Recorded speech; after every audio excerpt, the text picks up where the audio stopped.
bheith dramaturg. Cena Walker would endorse it. Bobby County Chief dramaturg ní épa é se scríb dó chete fadar fan.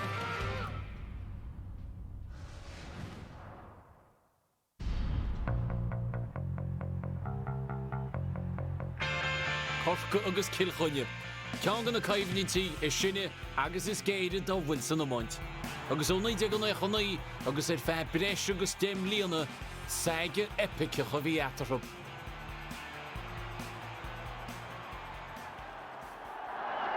It's a very proud moment indeed for Tomás Mulcahy.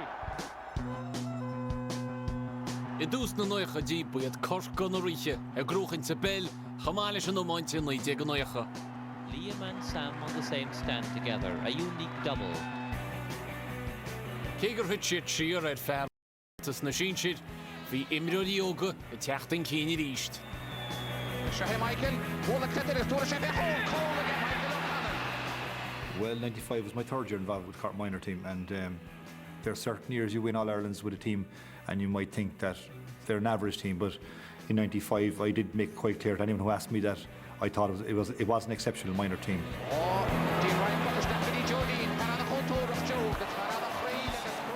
Agus cégur siad a bhádón spríochs na sin siad ní ra éon stop leis an talainn faoi ís. What we had to address was the long-term policy of Cork hurling, and we decided then that a youth policy mixed with the best of the older players was the way forward, and that really was the reason for our improvement, steady improvement, I think, from 97 onwards. 97, 98 were our two most successful years at under 21 level. You know, even year to date, there hasn't been one in Cork since. Brian O'Keefe's corner. Keefe trying to steal a march. Getting here. This is dangerous. Oh, it's the first goal of the match. They've won the minor All-Ireland and now... Ach an oideag an éige hocht de glufi canis na srathe léidir na sin siad go siad ar am eilech a dáis na a bhilidir Portláirige. Guiding the goal, still Marco Sullivan. Oh, beautiful goal. I think our win that day was hugely important in the overall development of the team psychologically and mentally moving forward, that, you know, Cork were back in the big stage. Dermot O'Sullivan receives the front mark. John Parr foraging. John Parr breaking through. And John Parr scoring. Thusa Kilkenny go más na nuochadaí ach mar a tharla go Chorca ótar ar gúl freisin. Ní raibh in san ócadaí ní raibh an scéal go más tócha in éair Maiola ar cuasaí mánaíocht a Kilkenny. Ceart go leor de bhuaigh siad I nócha dógus, nócha trí, ach an dhéag sin tháinig na kids nua ar an blach mar an déartha, agus de bhí réim nua tar éis teachtasteach I cuasaí mánaíochta. Cégur bhaine dur áiteach a glufi canis na héireann an oideag an éige hocht, bhfuil fuireann din gháilte I bhaile iad. Sin an lá chuig Brian Whelan suas, os na cúlathe go dtí na tosathe, agus de fuair sé cúlán na hábhta a fad.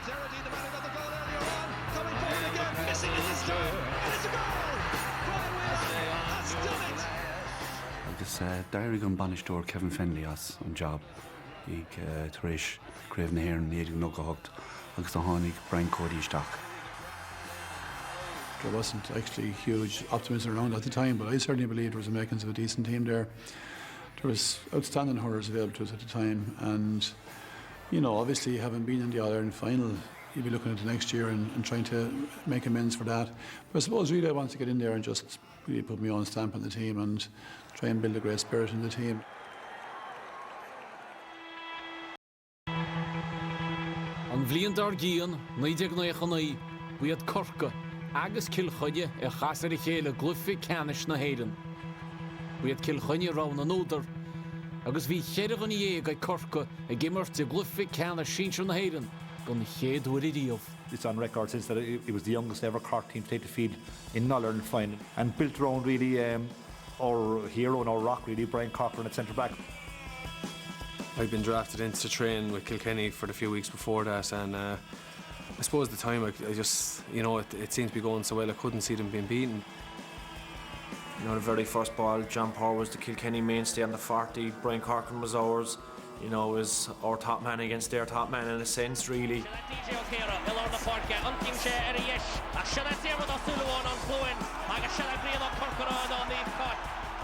You know, for Brian to Win the first contest between the two of them, it was a huge psychological advantage.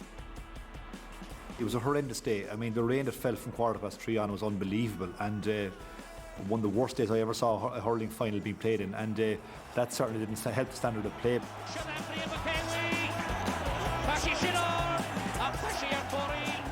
Brian McAvoy missed a couple of points at the start of the match, and you know, he hadn't put a foot out of place all year, so it was probably a sign of what was, you know, what was coming.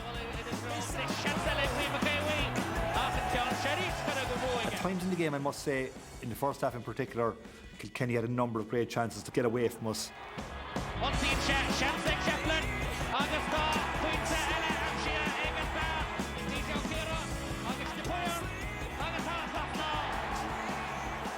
We were young, we'd had won a few medals. I suppose there was a bit of cockiness maybe in there as well, that we knew how to win, and you know, we weren't afraid to compete.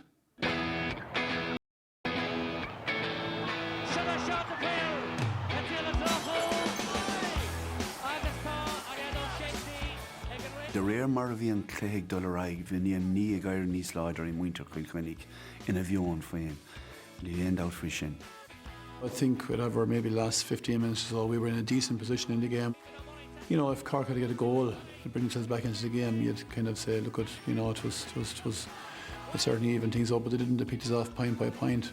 I remember Charlie Carter getting a chance in front of goal, and I suppose you'd have put your house on Charlie to put it away. He still gets a rigging over it from a few fellas in Cork who'll be friendly with him, that, you know, knocked the ball over the bar from 10 yards. I think they set a precedent that day, probably that Cork have stood by since, like, where if they can stop Kilkenny scoring goals, they'll go a long way towards beating us.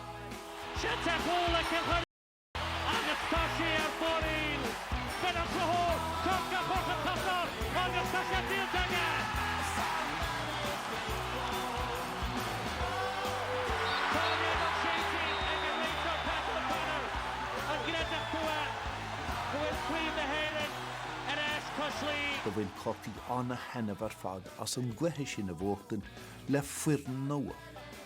I'll never ever forget the sense of relief, because we had suffered quite a number of heartbreaking defeats by Kilkenny over a long number of years by a point, so we got some of our own back that day. Welcome back to Lee McCarthy, we missed you a lot.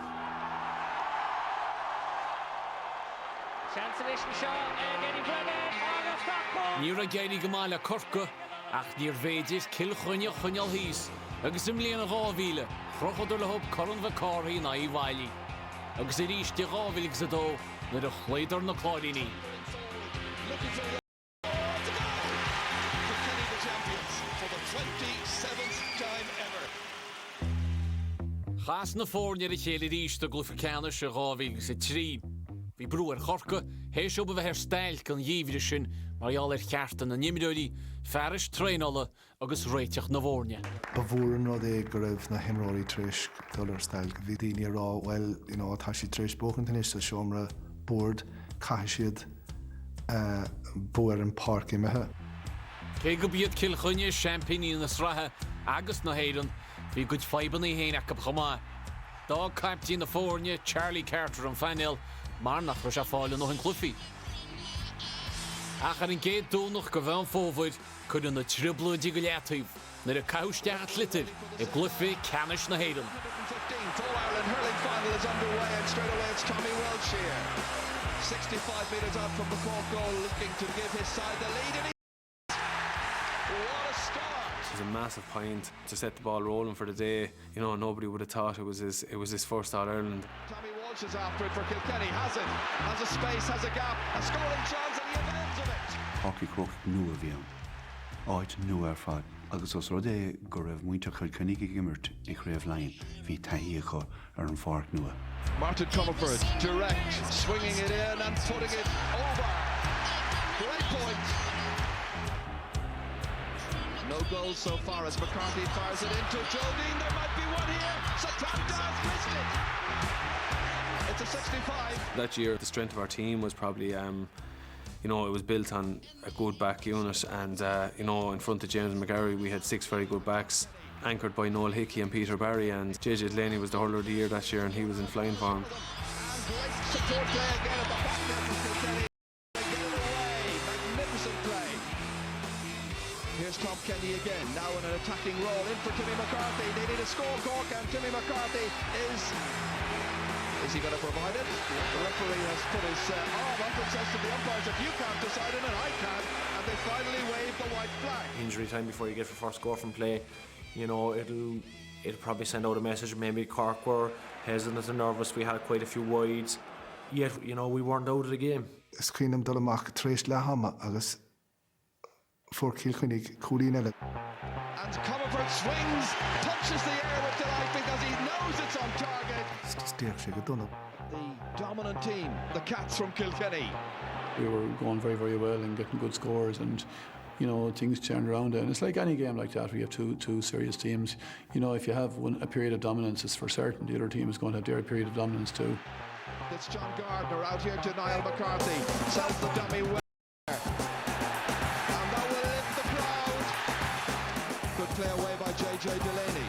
And giving us loses the stick, but he's a footballer, come a hurler. Team slow a baking, Agus sort of in the casa. James Ryle not standing his ground, and once again it's a Dando Alpine, and he scores! Santa Claus has delivered to him, tripped the ball there. And Brian Cody's team facing a bit of a crisis of their own. It's closing stage in All-Ireland final when it's that close or seriously tense moments. But you know, we held out. Runs up to Henry Shefflin, Kilkenny have a man over, it's Martin Comerford, he balances and he strikes, and he scores!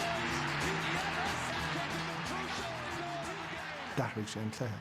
No, Shin Bundagas Bar, the Dahrig and Coach and Clare. Kilkenny have the metal. They've done it before and they're doing it again. And it's Shefflin who points. His sixth, stopped by Peter Barry. Possession and Kilkenny with the tackle. You'll always remember when you're looking up in the Hogan stand and seeing your own captain lifting the McCarthy Cup. That's something that you'll always have memories of. But it was great that day. It was terrific because it was a hard-earned victory and it was a tough game to win. Kilkenny the champions for the 28th time. Ráchruíomh as a chéile Kilkenny. A chasach na fórne a chéile rístin bhliain dar gíon I glufi canis na héireann rábhíl sa ceir. Fún díalta sa bhí Corca a chameach na coitin an an tríú cruíomh as a chéile rúchans.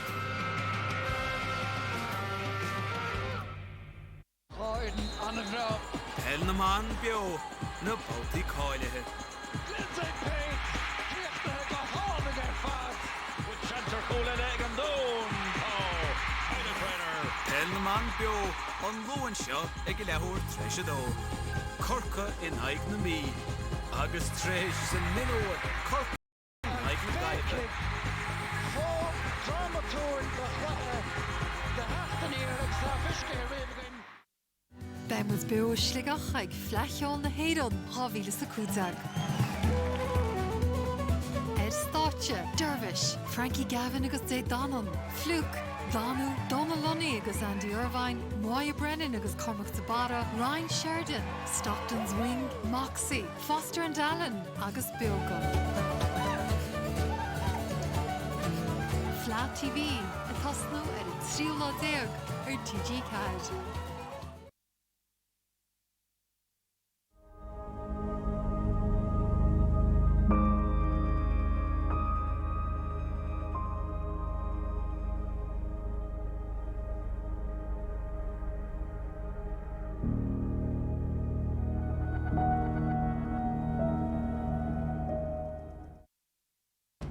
Your local Centre is everything you need this bank holiday weekend. Like Centra strip loin steak 2-pack only €6. Fruit and veg get any 3 for €2. Selected Centra breakfast range only €1 each. And Eagle Hawk selected range 3 for just €20.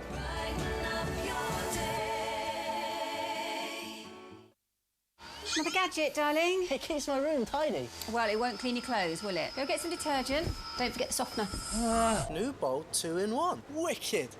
Bold 2-in-1 pearls with a touch of Lenore. So clean and fresh. Mission complete. Mom. How would your hair handle the heat that styling dishes out? Pantene.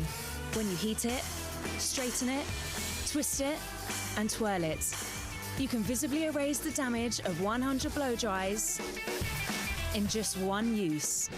Pantene Pro V. our most advanced formula yet. You'll be blown away.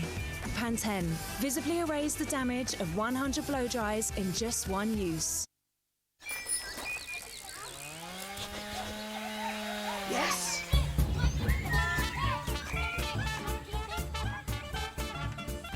Win up to €50,000 instantly or up to €500,000 on the TV game show Surprise Yourself with a winning streak scratch card.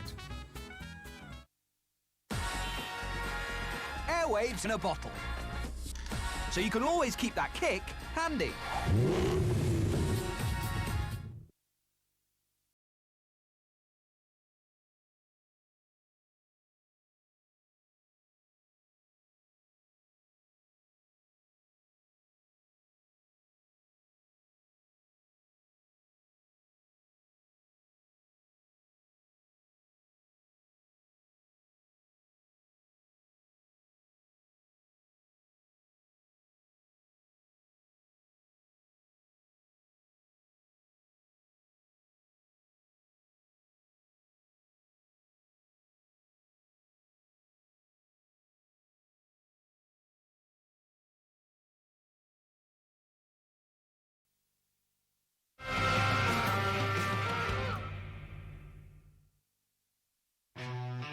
Ráhíle agus I ceithir, agus buad Corca agus Kilkenny bhí a gluifi canis na héir an a ríist.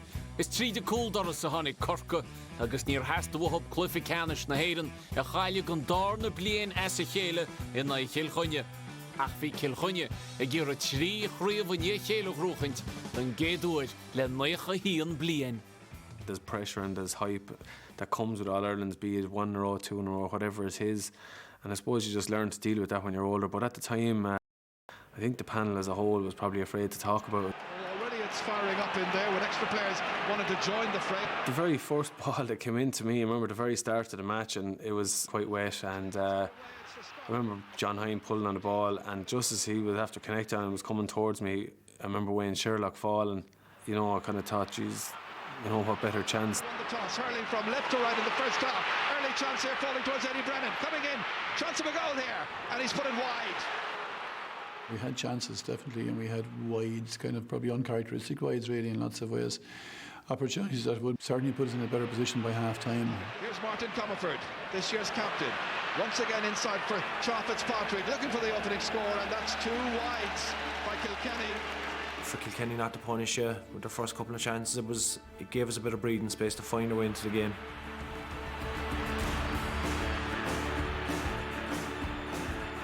The game plan was focused on running with the ball, walkouts.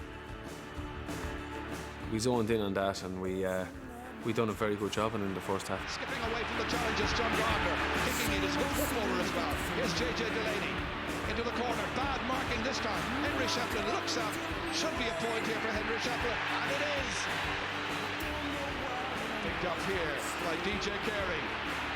First time we've really seen him in this match, laying it off to John Hoyne, outside to Martin Comerford, going for the point. Good score!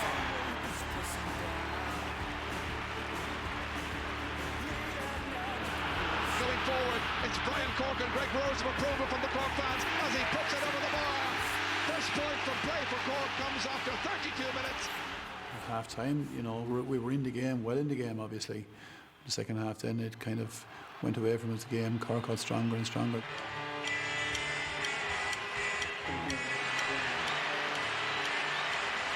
Cork look menacing here. Niall McCarthy, his explosive shot is good. It's over the bar, and the teams are level for the 3rd time. They were ferocious in the tackle that day, like, and they just didn't allow us a minute on the ball. And again, the philosophy was that if they didn't concede a goal, that they'd fancy their chances. Vi Corkig Olaf kun anna his bant as a huist. Aus the hugudere.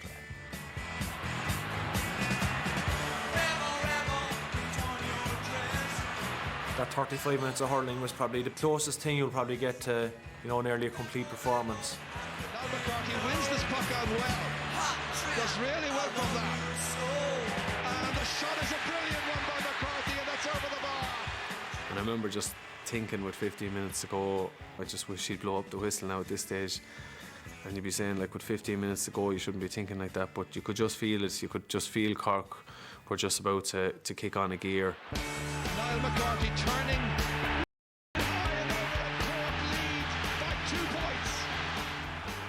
sábháil dul nó ciúsaigh a sort a rinne cinnte grámar chun an cléthe bhóchant. Agus is tócha chuir sin deire le an chance dénach bhí Kilkenny. Real opportunity, Henry Shepard stopped on the line, scrambled in and it's a great goal shot. Brian Cork, the man who came back from exile. He was out for 3 years, but he's come back and looks like he's about to win another All-Ireland medal. He's the hero. Bhúil sin ní róid Harantas ná an cléthe buaite job déanta Liam McCarthy an slé leis. It's all over and Cork are the champions.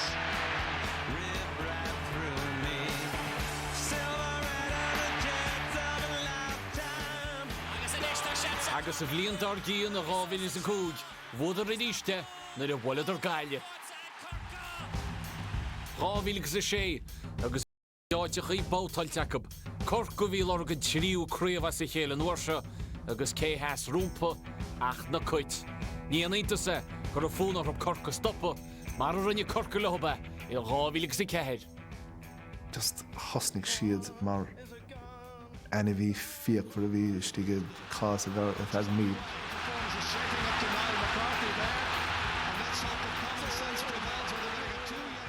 We went out to give ourselves the best chance to win the game, obviously to try and negate what they were doing, because if you give them the ball, they tend to hold on to it and don't give it back to you too easily, and also to try and bring our own game to it as well.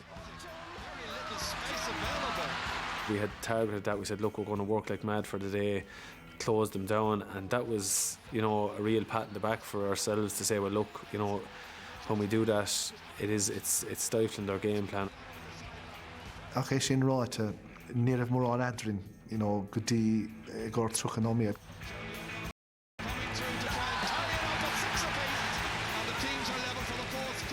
Like all the Cork and Kilkenny matches, there was never really any goal fests, and we felt that, you know, to get a goal was going to be key. This time he switches across to right half forward. He gets there ahead of Sean O'Halpine, drops it in dangerously. Brennan's in there, bounces away from O'Sullivan, bounces around to Fogarty. He's going to go! Aidan Fogarty gets his second goal in this championship. There was kind of moments hesitation between myself and Pat Mullen. Eventually I decided to go for the ball, but my hurl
One of our best days, definitely. Kilkenny are the All-Ireland hurling champions. We had Kilkenny in the champagne ríiste rábhílagus a seacht na de bhile ar líomreach sa gluficanis. Agus a rábhílagus a hocht, bhí ar an eisiau ar an tríú críomh as a chéile na de casú corcorthab sa glufilechanis. Trí cíndé go chlufií a bhí buaiteachab sa gríomh, ach bhín rís na seolta Corca agus trí chlufi imriachab ó Jimmy Kilkenny go deire. For 25 minutes that day, I was in Croke Park. That was one of the best 25-30 minutes hurling I'd ever seen from two teams. Everyone doing everything right, scoring at a phenomenal rate, and the pace of the game was absolutely fantastic.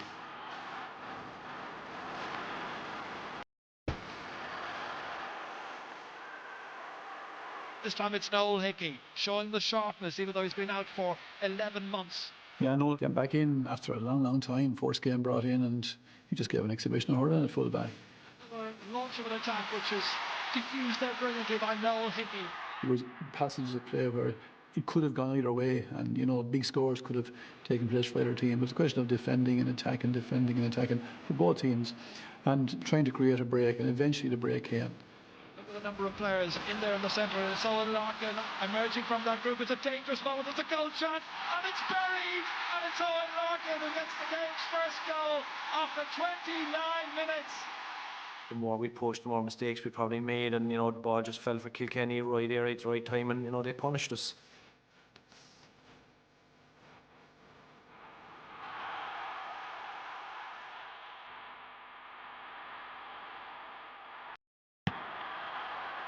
Side towards Eddie Brennan, trying to balance it on his stick, succeeding there. Again trying to make an angle, getting away from Brian Murphy and putting it beautifully over the bar. The final whistle goes. It's Kilkenny who are en route to the All-Ireland final. The dream of winning 3 in a row is well and truly still in place. Bhín éan uair dearna go bachchas an charrig Diarmaid ó Súleabháin mar lán cúil ar an Corca dhéige mar tabarchi croch. Rú Kilkenny an tríú cruí bheasa chéile na bhfuileidir Portláige sa Gluficanna sé 2008. The most complete performance in an All-Ireland final that I think I have ever seen. It's 3 in a row. Oh, she was young in her mind, but the days they were old. Ach chuid ráite sa bháin I leabhar Ronlo Cusick isteach go mór na cuit. Na de chuir se gomráidéad leis na Stepford Wives nach múdaíomh. Chud an ráites leis an nóméachta bhí atarab. With everything that has gone on, I suppose there has been a little bit said, and I suppose that comment, the Stepford Wives comment, he's entitled to that. Kilkenny are the All-Ireland champions for the 31st time. I think if you didn't have anything to prove, or if you didn't want to beat opposition, sure, I suppose then the games mean nothing, and the likes of that, like, as I said, just adds a little bit of spice to the next day. Henry Shefflin coming forward to release the Brennan. Cracking goal by Eddie Brennan, his 26th ever. Agus nach iad Kilkenny thug freagraid an ráite sin na 2010 le sár thuspánta selle na bhfuileidir Corca I glufill cheannis na héireann. Some performance by the defending champions, and the drive for 5 is very firmly on. Ach sa Gluficanna sin na Hebradárin chuidiú deireadh leis an drive for 5 sin. On to Lark Corbett. They fire Hurley's at him, but nobody's off Lark Corbett.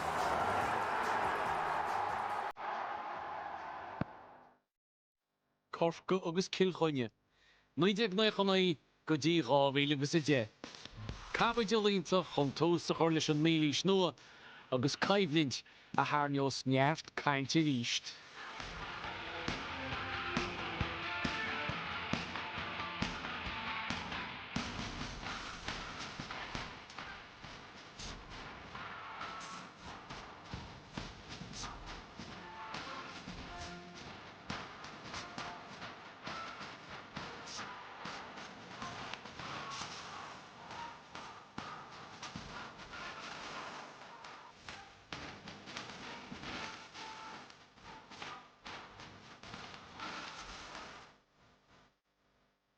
Gé Claire ogan fa armarí bug an loinniu inéirin gan bhfuil ar fermarí.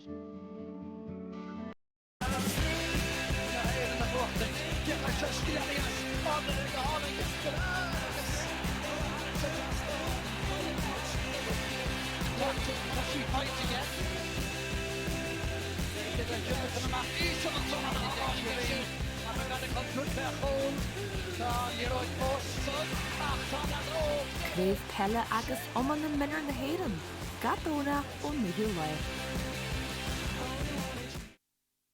Beimmuid beú sligach ag fleithol na héireann 2015. Stáitse, Dervish, Frankie Gavin agus Dé Donnan, Fluke, Danu, Donnelly agus Andy Irvine, Moya Brennan agus Cormac Tabara, Ryan Sheridan, Stockton's Wing, Moxie, Foster and Allen agus Bilgo. Flat TV, a Tosno edit